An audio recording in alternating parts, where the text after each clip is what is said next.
योगिताताई खूप बुद्धिमान स्त्री होत्या. त्या त्यांच्या 2 मुलांसोबत आणि 2 सुनांसोबत राहत होत्या. योगिताताईंच्या पतींना जाऊन आता 5 वर्ष झाली होती आणि त्यांचं वय पण आता होत आलं होतं. त्या खूप हुशार आणि त्याच हुशारपणाने आज त्यांचं घर त्यांनी एकत्र ठेवलं होतं. परंतु त्यांना हळूहळू वाटायला लागलं की आता त्यांच्याकडे खूप थोडे दिवस राहिले आहेत. त्यांची तब्येत खराब वाटू लागली आहे.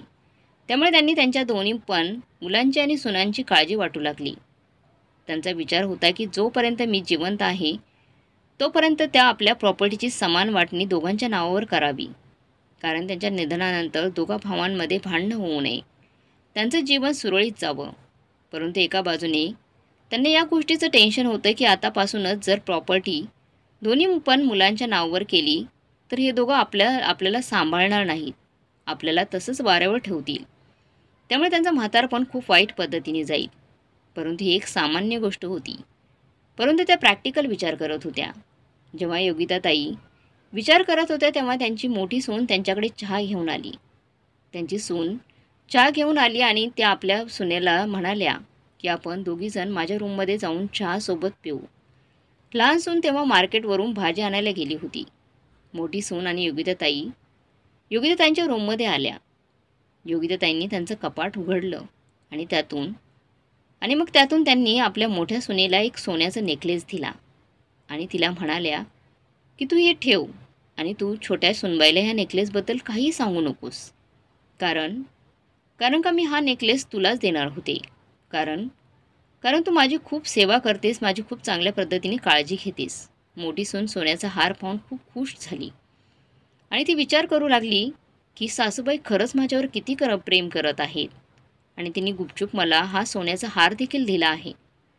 दुपारच्या वेळी जेव्हा मोठी सून पार्लरला गेली होती तेव्हा योगिताताईंनी आपल्या छोट्या सुनबाईला त्यांच्या खोलीत बोलवलं आणि तिला पण सोन्याचा एक नेकलेस दिला आणि म्हणाल्या की मोठी सून घरात नाही आहे, तिला अजिबात ही गोष्ट सांगू नको की मी तुला हा सोन्याचा नेकलेस दिला आहे.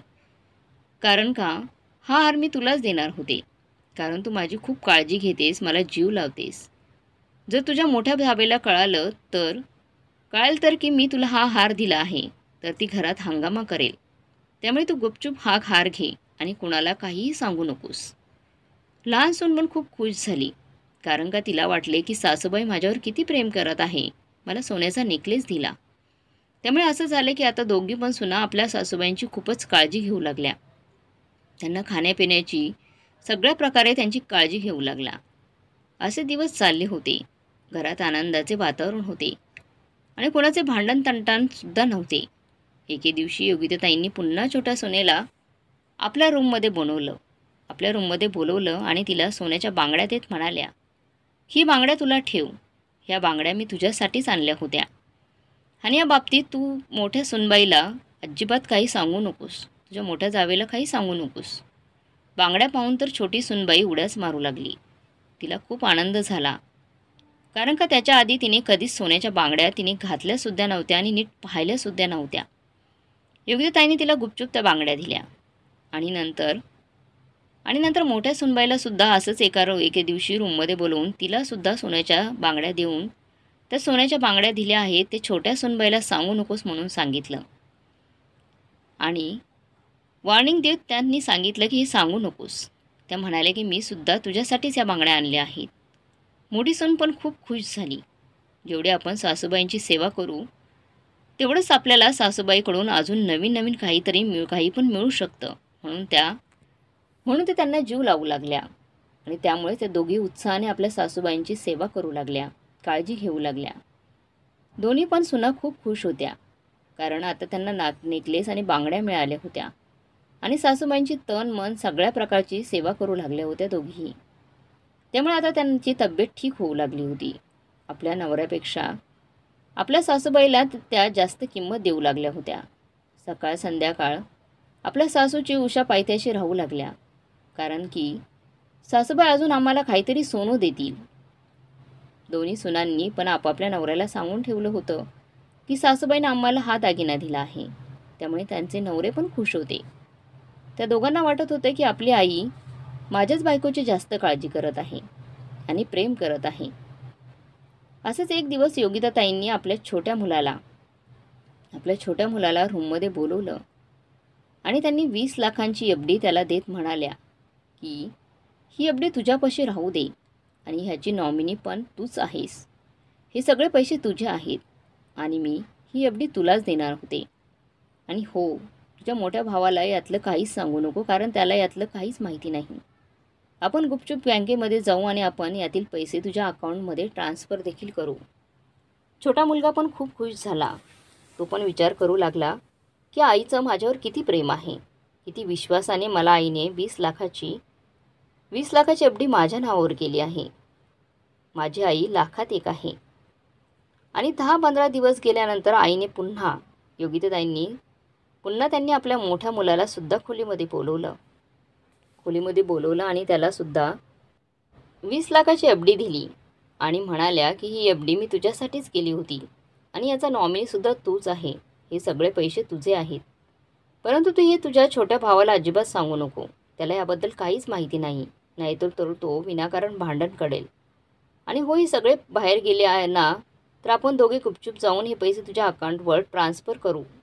आता दोन्ही सुना आपल्या सासूबाईंची एवढी छान पद्धतीने सेवा करत होत्या की जणू काही योगिताताई त्या घरातील महाराणी साहेब आहेत. योगिताताई पण हे पाहून खुश होत्या. त्या आपल्या मुलांना आणि सुनांना सारखं सांगत होत्या की असंच प्रेमाने तुम्ही राहावा, अजिबात भांडणं करू नका. माझं काय, उद्या बरं वाईट झालं तर तुम्ही प्रेमाने राहा. तुम्हीच तर एकमेकांचा आधार आहात. तुम्हीच एक दुसऱ्याचा आधार आहात. कोणाच्या ऐकण्यात भांडणं करू नका. पैशांमुळे दोन्ही भावात भांडणं होऊ देऊ नका. आणि ते चौघे पण योगिताताईंचं बोलणं ऐकत होते. त्यांना वाटत होतं की योगिताताईंच्या बोलण्यावर आपण तसं वागल्यावर योगिताताई आपल्यावर खुश होऊन आणखीन काहीतरी, जी प्रॉपर्टी आहे त्यातील आपल्याला आणखी काहीतरी देतील. त्यामुळे दोन्ही सुना आणि दोन्ही मुलं खूप प्रेमाने त्यांच्याशी राहू लागले. दोघे पण आपापले कामे उरकून एकमेकांशी मदतसुद्धा करू लागले. दोन्ही सुनांना असं वाटत होतं की दोघी जण सख्या बहिणी आहेत. नंतर योगिताताई आपल्या छोट्या सुनबाईला आणि मोठ्या सुनबाईला एक कानातले झुमके देतात आणि ह्याबद्दल सुद्धा पुन्हा पहिल्यासारखंच एकमेकांना काही कळू न देण्याचं वचन ते घेतात. आणि त्यांच्या कपाटात जेवढे पैसे होते त्यातले असेच थोडे करून त्यातले निम्मे पैसे कधी छोट्या मुलाला तर कधी मोठ्या मुलाला ते त्यांच्या सोयीनुसार देत होत्या. आणि ह्या गोष्टीसुद्धा एकमेकांना सांगायच्या नाहीत असं पण ते त्यांना बजावून सांगत होत्या. असंच काही वर्षांचा काळ गेला. आता मोठ्या मुलाकडे आणि छोट्या मुलाकडे सेम पैसे त्यांनी दिले होते. आणि लहान सुनेकडे आणि मोठ्या सुनेकडे सुद्धा दोघींकडे सेम दागिने दिले होते. एक दिवस अचानक वयामानानुसार योगिताताईंची तब्येत आणखी खूप खराब होऊ लागली. त्यांना रक्ताची उलटी येत होती. योगिताताईंनी आपल्या मुलांना आणि सुनेला जवळ बोलावून म्हणाली की मी आता खूप दिवस जगू शकत नाही. माझ्या हातात जाण्याची वेळ आली आहे. दोन्ही मुलं आपल्या आईसाठी पळत डॉक्टरकडे घेऊन गेले आईला. परंतु डॉक्टरांनी सांगितलं की आता तुमची आई शेवटच्या स्टेपला आहे. डॉक्टर म्हणाले की आता तुम्ही आईची जेवढी सेवा करू शकाल तेवढी सेवा करा, कारण आता कोणत्याही प्रकारची ट्रीटमेंट करून काही उपयोग नाही. आता योगिताताईंना कळाले होते की आता जर त्या कमकुवत बनल्या तर शेवटच्या क्षणी त्यांना त्रास होईल. त्यामुळे योगिताताईंनी विचार करू लागल्या. त्यामुळे त्यांनी त्यांच्या दोन्ही सुनांना आणि मुलांना असं दाखवलं की माझ्यापाशी अजून खूप दागिने आहेत, खूप पैसे आहेत, जे मला अजून तुमच्यात वाटून करून द्यायचे आहे. त्यामुळे असं झालं की दोन्ही मुलं आणि सुना खूप छान पद्धतीने योगिताताई यांची काळजी घेऊ लागल्या. त्यांचं पालनपोषण करू लागल्या, कारण की जो कोणी जास्त काळजी घेईल त्याच्यासाठी योगिताताई बक्षीस देत होत्या. काहीतरी भेटेल या आशेने त्या आजीची काळजी घेऊ लागल्या. एवढे 2 वर्ष देत आल्या आहेत तर मग अजून पण देणारच आहेत त्या. आणि जेव्हा योगिताताई अंतिम श्वासावर आल्या तेव्हा त्यांनी त्यांची चावी त्यांच्या मुलांना आणि सुनांना दिली. त्यांच्या कपाटाची चावी मुलांना आणि सुनांना दिली आणि म्हणाल्या की माझ्यापाशी आता जेवढं आहे ते त्या कपाटामध्ये पडलं आहे. माझं जेव्हा तुम्ही अंतिम संस्कार कराल तेव्हा तुम्ही जाऊन त्या कपाटात काय आहे ते पहा आणि एकमेकांमध्ये राहिलेलं ते वाटून घ्या.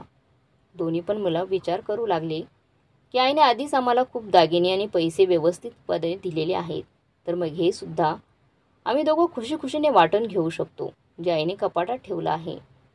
जेव्हा योगिताताई देवाघरी गेल्या काही दिवसानंतर योगिताताई देवाघरी गेल्या आणि जेव्हा योगिताताईंचा अंतिम संस्कार करून ते चौघेजण घरी आले तेव्हा दोन्ही मुलांनी विचार करून ते कपाट उघडायचा विचार केला.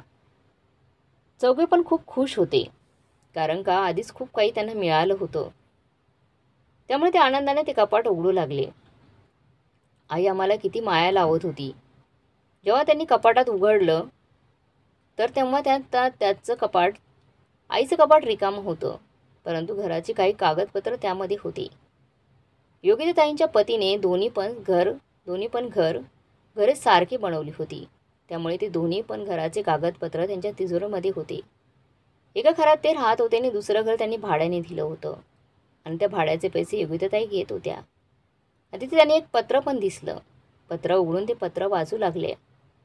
त्या पत्रात लिहिलं होतं, आईन त्याच्यात लिहिलं आहे की जे लिहिलं होतं ते वाचून सगळेच अवाक झाले. त्या म्हणाल्या की मी जोपर्यंत जिवंत होती तोपर्यंत माझ्यापाशी जेवढे पैसे आणि दागिने होते ते मी तुमच्यात व्यवस्थितपणे वाटून दिले आहेत.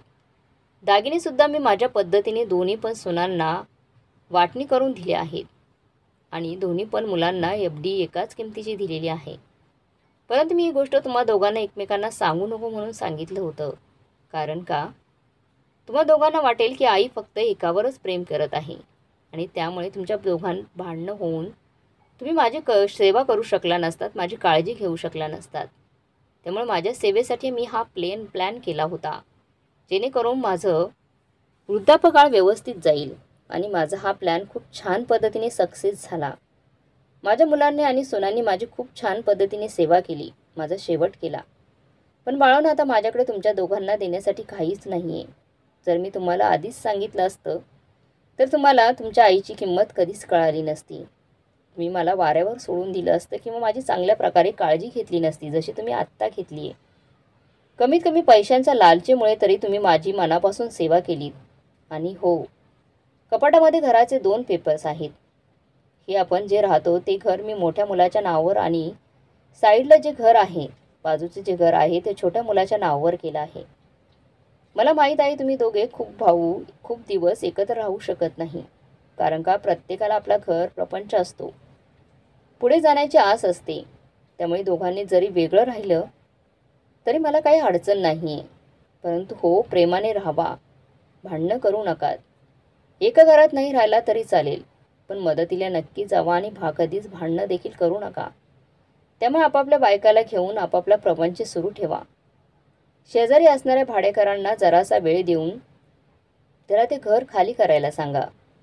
आणि हो, प्रेमाने राहा आणि तुमच्या मनात असं कधीच येऊ देऊ नका की आईने एकाला कमी आणि एकाला जास्त दागिने किंवा पैसे दिले आहेत. परंतु तसं काही नाही.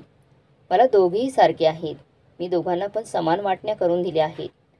मी दोघांना पण 1-1 रुपया योग्य दिलेला आहे आणि दागिनेसुद्धा मी एकाच किमतीचे आणि एकाच वजनाचे घेतले होते. त्यामुळे सुनांचं पण दागिने सेमच असतील. मी तुमच्या दोघांना सुद्धा समान प्रेम करत होती. दोघंही माझ्यासाठी सारखेच होते. आई कधीच आपल्या मुलांच्या प्रेमात वाटणी करत नसते.